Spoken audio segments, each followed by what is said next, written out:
So I was on X or Twitter or whatever, and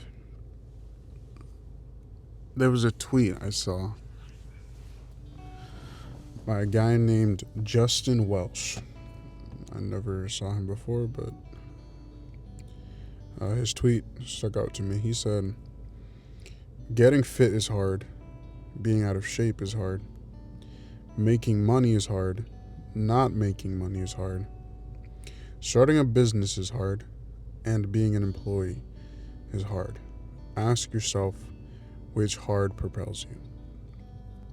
So yeah, I'd say I do definitely agree with that because I don't think anything worthwhile in life can be achieved without sacrifices.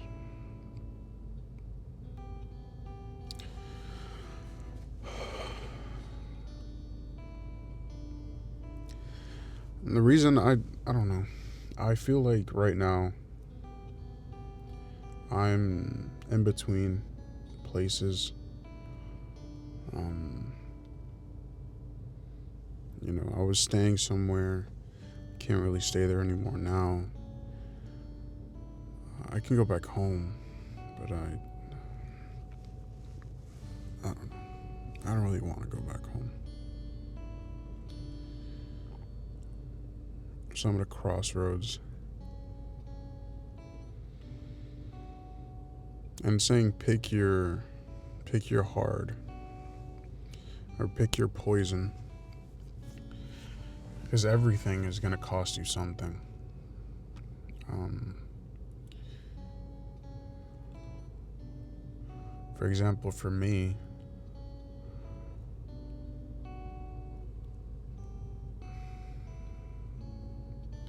the freedom that I felt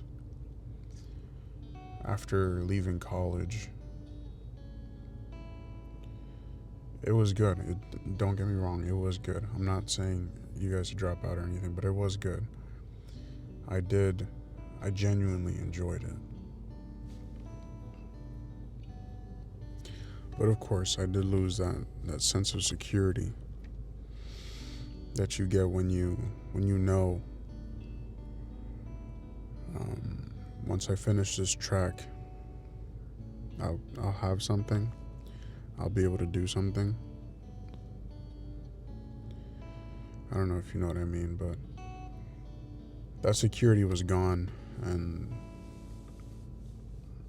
so again, it was hard. It's not like it was easy, especially having Hispanic parents. They're on top of you with that type of stuff because you know, they don't want you to end up having to do the same thing they have to do now. Um, and it's true. I mean, they came to this country for a reason, so that we could have the best opportunities. And we do have some of the best opportunities that this world has to offer. But for example, for me right now, I'm between a rock and a hard place, or like a catch 22, or whatever the saying is. I can't move to one place, and I can't move to the other, so I'm just kind of in a limbo. Um, the thing that feels closest to home to me right now is my car, ironically enough. Um, and so there are sacrifices that have to be made. There are things that you have to give up to get other things. Sometimes you have to give up people even to get to certain places. People that are dragging you down, like crabs in a bucket. And as soon as you try to climb up, they'll pull you down, not wanting to let you go up. Um, those type of people, especially, you gotta let them go, man. The longer you stick with them, the longer it'll take you to realize what you're actually supposed to be doing. So yeah, every time I've had to make a decision, there's always some sort of, it's kind of a risk reward situation. There's a risk or guaranteed, in some cases, loss, but there's a reward that comes with that. For example, again, I'll put the college.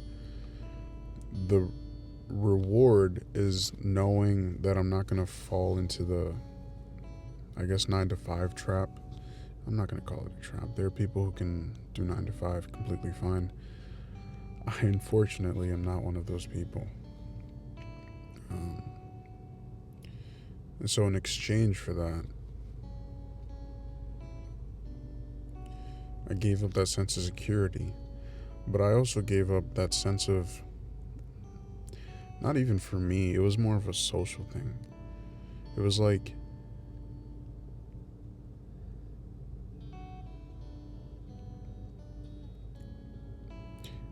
not that people necessarily thought less of me or anything, but there's like a connotation. Oh, he's a dropout. He hasn't finished college. Or he's smart enough to go to college, but he's not committed enough to follow through. At least that's what I got from that. And, I kind of learned to live with it. I don't really care what people think most of the time. I do listen to it, and it does affect me, but I try my best not to let it actually change what I do. Because, we're human. I'm human. I can't. We're social creatures. If the tribe doesn't want us, then we're probably doing something wrong. But we live in such a big world now that we can just find a new tribe. Usually. Take that with a grain of salt. Be careful. Don't just go around burning bridges because you can find someone else. But yeah, I'd say, prioritize what you actually want when you're picking your poison. Make sure you're doing it for the right reasons, and don't let it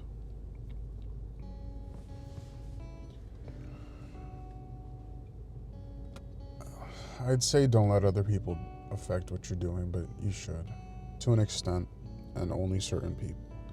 Only people who know you, care about you, and genuinely want the best for you. And even then, take their opinion with a grain of salt, because, the only person who really knows what you're going through or what you're going for is you and God.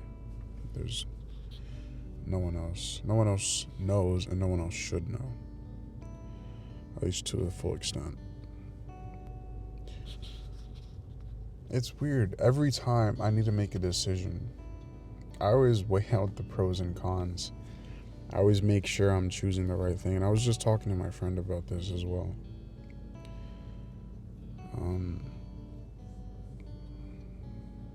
I tend to overanalyze everything. Not very decisive, unfortunately.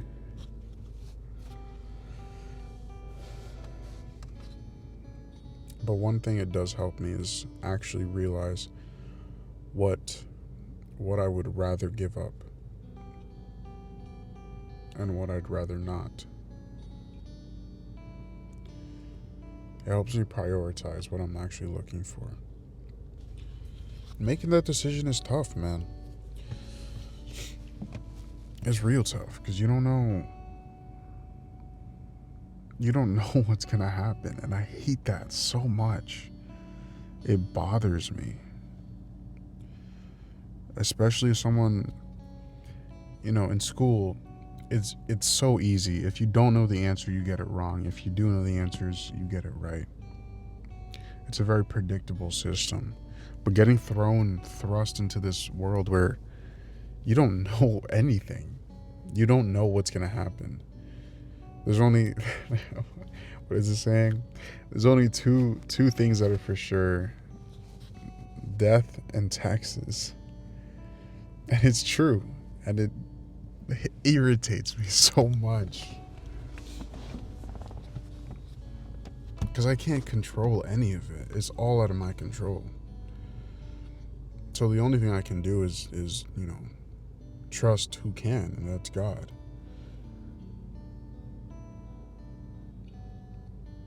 Because I can't do anything. I got no power over what happens. I can, shift things in my favor. But everything I do that would eventually lead to something is not under my control. Everything requires some amount of probability.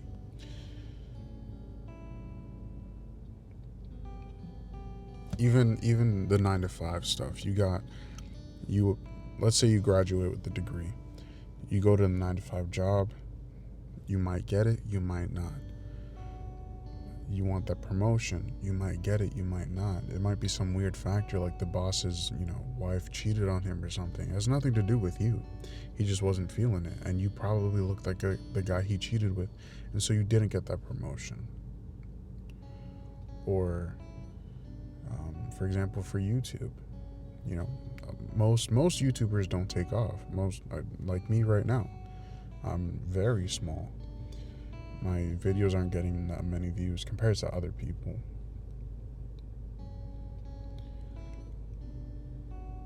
And it's not really under my control. I can lean things in my favor, but ultimately it's a game of probability.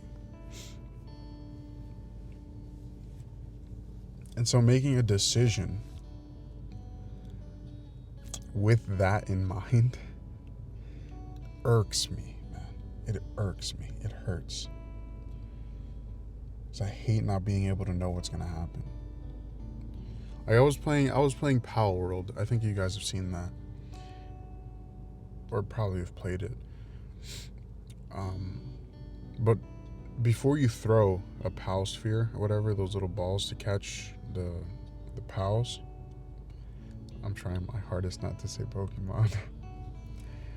It gives you a chance, like a probability of the catch working. And I guess it's weird because that game kind of did help me deal with that. Because the probability of you catching them increases the more damage you do to them, right?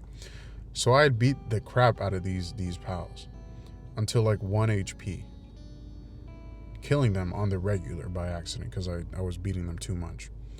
But it was all so I can get, either that 98, 99, or 100% capture rate. Because if not, I was like, why am I? There's no point in wasting a ball. These are resources going out the window on a probability. On a probability I have no control over, besides doing damage to the pal. And if I do any more damage than I've already done, the pal is dead. The pal's gonna die. And so sometimes I'd beat a pal to 1 HP or whatever, and then I'd throw the ball, and they'd leave, like they flee the sphere, and I'm like, why? How? That doesn't make any sense. You had a 60 or 70% capture rate. Statistically speaking, it does make sense. But there was nothing else I could have done. So yeah, I'm not exactly sure where I'm actually going with this video.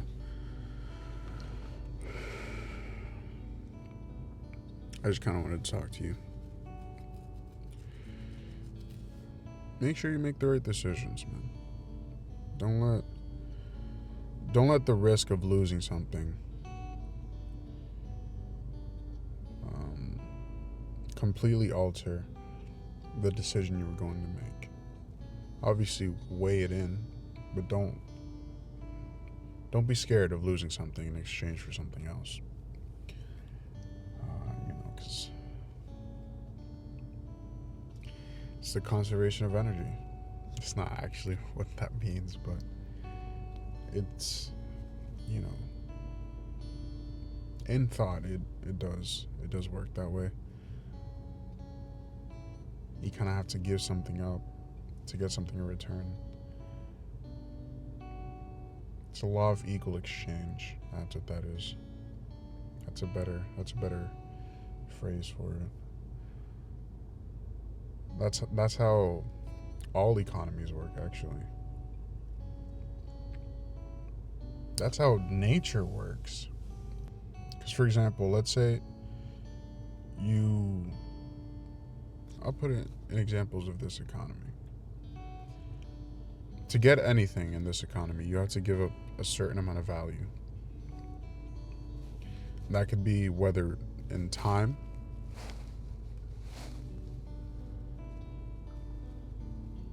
or that could be in actual products or service. Those are the big three ones. If there's another one, correct me, but those are the main three. Why is it so stuffy in here? Hold on. So in this economy, there's only three main ways to get money. Everything you do is in exchange for money. And how much money that's worth is honestly up to you. That's why it's so dangerous to have a monopoly, because people could just, make up their own prices and jack up prices as high as they want. Because people are going to pay it if it's the only way to get the service or the product. And so there's three main ways. Technically two, but I split it into three. And I spoke about this in one of my other videos. I don't remember which one. But time, which is all employees, all workers sacrifice their time. And entrepreneurs do it for their business as well. A product, usually a product created by the person selling it, usually, not always. And then a service, which is you doing something in exchange for money. And so this is actually something I did get from college. It's the idea of opportunity cost. For every action you take, you're giving up something else. Actually, that is the perfect analogy for this. For every action you take, you're giving up something else. For example, let's say you take up an offer for a job. Let's say they pay you $100,000 a year. But before, you were, let's say, for example, a stay-at-home dad. Your opportunity cost for continuing to be a stay-at-home dad is $100,000 a year. Because in exchange for being a dad, you lose that. And if you were to take that job, your opportunity cost is the experience of being a stay-at-home dad. You're always, because we are not, omniscient, we're not omnipotent, we're not, I don't remember what the word, omnipresent, I think that's the word. We're not everywhere at all times. It's literally impossible for us to do everything we'd like to do. And so, by nature, to do something, you have to give something else up. It's tough making decisions these days, especially because everything has a massive opportunity cost. And everything, especially at the beginning, is giving up so much for so little in return. Literally, it's just the promise of a greater future. And it's hard to give that up if you don't have anything guaranteed. But don't let that stop you. That's the enemy. That's the enemy trying to grab onto that fear and feed it and grow it. If you let that happen, you lose your sense of self. You lose your nature. You don't know who you are if you fall to fear. You can't succumb to this fear. Because if you succumb to the fear, then what are you doing this for? There's no point in doing something if you can't give it your all. And if you succumb to fear, you know full well you cannot give it your all. Because it's not who you are. It's not who you are. You're making the wrong decision just because something is telling you that you're not going to make it. That's a bad place to be in. That's a bad place to be in. I've been there. I've been there. I don't want to be there again. Don't let the enemy feed you these lies. Grow your fear. Make it 10 times harder for you to make the right decision. He impairs your growth. He stops you from following what you need to, where God is taking you, what your purpose is. He will fight tooth and nail to stop you from getting there. And if you let him, he will win. He will win. And trust me, it will be so incredibly hard to win by yourself. I'd say right bordering on impossible. But that's why we have Jesus. That's why he's there. That's why he's here. Because we can't do it by ourselves. The enemy will attack us every single day, over and over again. And the closer you get, the harder he will fight. But as men of God, you must fight back. And how do you fight back? You fight back doing the right thing. Treating others how you want to be treated. Loving God with all your heart, with all your mind, and with all your soul. Those are the commandments. You do that. You do those two things. The enemy can't touch you. The enemy can't touch you. He has no power over you at that point. Because you're a child of God. You're a son of God. You're a warrior of God. So you have to fight back. It is our duty to fight back against the enemy. If we don't fight back, what are we here for? What are we here for? To be taken over by fear? You can't succumb to that, man. You can't succumb to that. It's all over once you do. It's all over.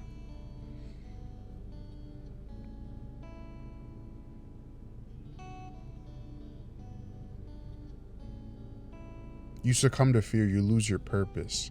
You succumb to fear, you lose your drive. You succumb to fear, you lose yourself. You lose yourself. Don't succumb to fear. Don't succumb to the enemy. Fight it. Ask God for guidance. Choose your battles. Make the right decision. Just thought that was something you guys should know. Peace.